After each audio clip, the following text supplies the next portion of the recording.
It started like any other week in high school. Classes were dragging, and the weather outside mirrored our collective mood, cold, gray, and dreary. But something was different this time. Whispers circulated among students about strange happenings on the third floor, specifically near the old science wing, which had been closed off for years. I didn't think much of it at first. High schoolers love their ghost stories, but I was about to experience something that would make me regret my curiosity. It was Monday when I first noticed it. I was heading to my last class of the day when I saw a janitor standing near the third floor staircase, just staring. He wasn't cleaning or doing anything, just standing there, gazing up at the door that led to the off-limits science wing. I glanced at him for a second, his eyes locked on something I couldn't see. His skin was pale, almost sickly, and his hands were trembling. For some reason, the sight of him gave me chills, but I brushed it off as nothing more than the cold weather getting to me. By Thursday, the entire school was buzzing with rumors. People claimed to hear strange sounds from that old wing, footsteps, dragging noises, and what some described as low whispers, almost as if someone was calling their name. My friend Sarah swore she saw a shadow moving inside one of the darkened windows, but I didn't buy it. Old buildings make noise, and people's imaginations run wild, right? That evening, Sarah dared me to go with her to check it out. I wasn't one to back down from a challenge, especially when it came to disproving some silly ghost story. We agreed to meet up after school and sneak in through the janitor's closet, which had a forgotten door that led straight to the third floor. We waited until most students and teachers had left. The janitor's closet was tucked away in a corner near the library, far enough from the main offices that no one would catch us. Sarah was jittery as we slid open the door to the closet. It was dusty and cramped, but at the far end, just like she said, there was another door, rusted with age. The air changed as soon as we stepped into the dark hallway beyond the door. It felt heavier, like the building itself was breathing around us. The third floor had been abandoned for years, and you could tell. The walls were peeling, and the lights above flickered faintly.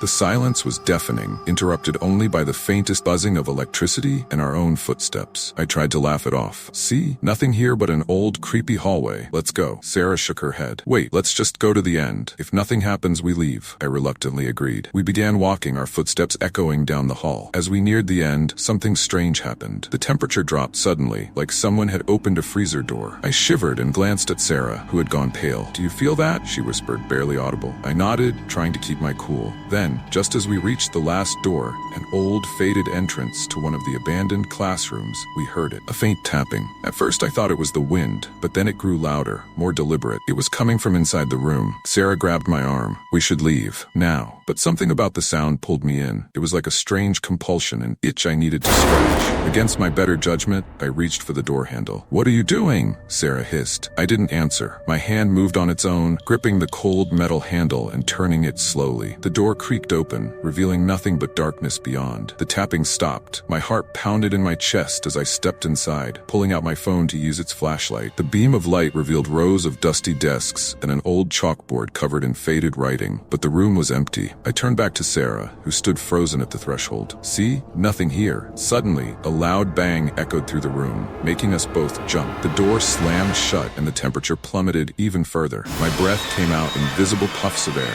and then from the corner of the room, I heard it. Whispers. Faint, unintelligible at first, but growing louder. I swung my flashlight toward the source of the sound. There, crouched in the far corner, was a figure. At first, it was just a shadow, but as the light touched it, I could see more. It was a boy, or at least something that used to be a boy. His eyes were hollow, dark pits, and his skin was gray and stretched tight across his face. He was tapping his fingers against the floor in a slow, methodical rhythm. I stumbled back, crashing into one of the desks, knocking it over. Sarah screamed, bolting for the door, but it wouldn't budge. She pulled and yanked on the handle, but it was as if it had been locked from the outside. I backed away from the figure, my heart in my throat, but it didn't move. It just stared, tapping its long, bony fingers. "Let us out!" I shouted, panicking now. The figure tilted its head slightly, as if amused, and then the whispers stopped. Silence fell, thick and oppressive, and then the tapping started again, closer this time. I glanced down and saw with horror that the boy was crawling toward us, his fingers dragging along the floor, the tapping growing louder and faster. I grabbed Sarah, and together we slammed into the door with all our strength. Finally, the door burst open, and we spilled into the hallway, gasping for breath. Behind us, the door to the classroom creaked shut on its own. We didn't stop running until we were out of the building and back in the safety of the main hallway, where students still lingered, unaware of the terror that had just unfolded upstairs. To this day, I don't know what we saw in that room. The school eventually tore down the old science wing, claiming structural damage, but I've never been able to shake the memory of that hollow-eyed boy and the sound of his fingers tapping on the floor. Some nights, when I'm lying in bed, I can still hear it, the slow, steady tapping, just waiting for me to come back.